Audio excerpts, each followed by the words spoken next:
Hello বন্ধুরা, ফিরে এলাম নতুন এক ভিডিও নিয়ে। আশা করি এই ঘটনাটি শুনে আপনাদের খুব ভয় লাগবে।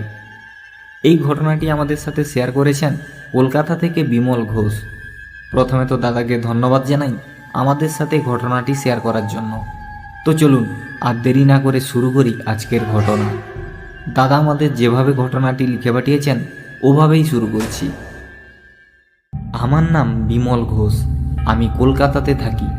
আর আজ যে ঘটনাটি বলবো সেটা আমার সাথে অনেক দিন আগে ঘটেছিল। বহুদিন আগের কথা। আমি তখন সবে উচ্চ মাধ্যমিক দিয়েছি, রেজাল্টের অনেক দেরি। তাই ভাবলাম মামাবাড়ি থেকে ঘুরে আসি। মামাবাড়ি পশ্চিমবঙ্গের এক পল্লী গ্রামে, যেখানে সবুজের আচ্ছাদনে মোড়ানো প্রকৃতি এবং নদীর মিষ্টি স্রোত ঘিরে রাখত গ্রামটাকে। আমার প্রিয় জায়গাগুলির মধ্যে একটি ছিল মামাবাড়ির পাশের নদীটা। বাড়ির জানালা দিয়ে সেই নদী দেখা যায় এবং তার অপূর্ব দৃশ্য অনুভব করা যায়।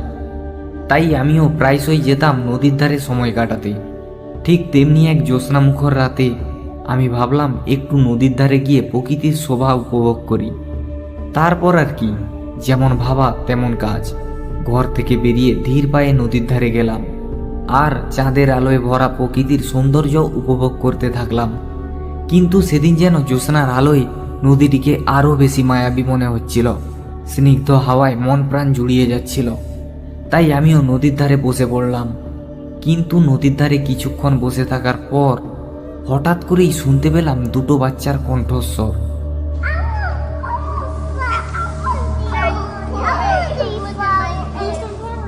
গলা দুটি শুনে মনে হলো একটি ছেলে এবং একটি মেয়ে। প্রথমে ভাবলাম গ্রামের কোনো বাচ্চা খেলছে হয়তো।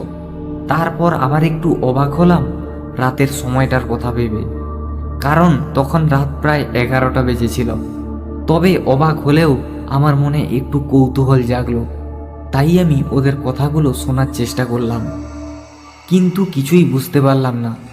তাই আর কিছু না ভেবে আওয়াজটার উৎসের দিকে এগিয়ে গেলাম। একটু এগিয়ে যেতেই দূর থেকে জ্যোৎস্নার আলোয় দেখলাম একটা ছেলে ও একটা মেয়ে কোমর পর্যন্ত জলে দাঁড়িয়ে একে অপরের দিকে জল ছিটাচ্ছে আর হাসছে। ওদের কণ্ঠগুলো বড়ই মিষ্টি, কিন্তু অদ্ভুত রকমের। অনেকক্ষণ ধরে তাদের কথা শোনার পর আমি ভাবলাম এত রাত্রে বাচ্চারা নদীর ধারে কেন? যদি জল বাড়ে তাহলে বিপদ হতে পারে। তাই আমি ধীরে ধীরে নদীর ঘাটের দিকে গেলাম।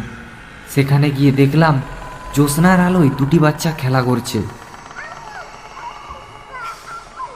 তাই আমি ওদের ধমক দিয়ে বাড়ি পাঠানোর জন্য এগিয়ে গেলাম। কিন্তু যেইমাত্র আমি ওদের কাছে গেলাম, তারা হঠাৎ করেই আমার দিকে ভয়ানকভাবে তাকিয়ে রইল।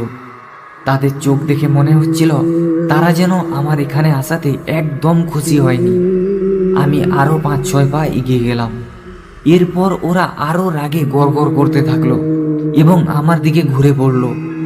ওদের মুখ থেকে লালা বেরিয়ে নদীর জলে পড়ছিল। ভয়ের চোটে আমি যেন ওখানেই জমে গেছিলাম। আমার মনে হচ্ছিল আমার পাগুলো যেন আটকে গেছে। তারপর কখন যে হনুমান চালিসা পাঠ করতে শুরু করলাম তা আমি নিজেও বুঝতে পারিনি। এরপর কোনো মতে একটু সাহস সঞ্চয় করে সেখান থেকে ছুট দিয়ে পালিয়ে এলাম। তারপর ঘরের দরজা বন্ধ করে চুপ করে বসে থাকলাম আর বারবার জানালা দিয়ে বাইরে তাকাচ্ছিলাম।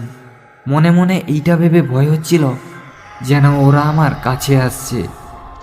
আর তার পরের দিন সকালে আমি মামাকে সব কথা খুলে বললাম।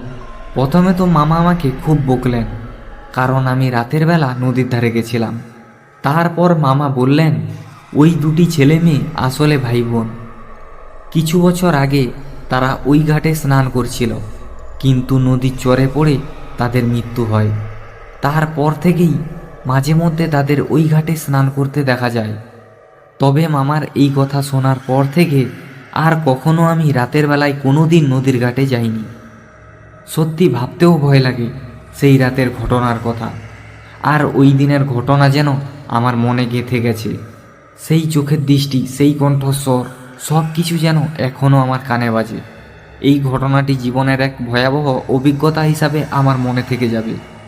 আর যদি আপনারাও রাতের বেলায় কোনো অজানা স্থানে যান তাহলে একটু সতর্ক থাকবেন। কে জানে সেই স্থানে হয়তো কিছু অলৌকিক ঘটনা ঘটতে পারে। তো বন্ধুরা, এই ছিল বিমলবাবুর সাথে ঘটে যাওয়া এক ভয়ানক ঘটনা। কেমন লাগলো আপনাদের এই ঘটনাটি তা কমেন্ট করে জানাতে ভুলবেন না।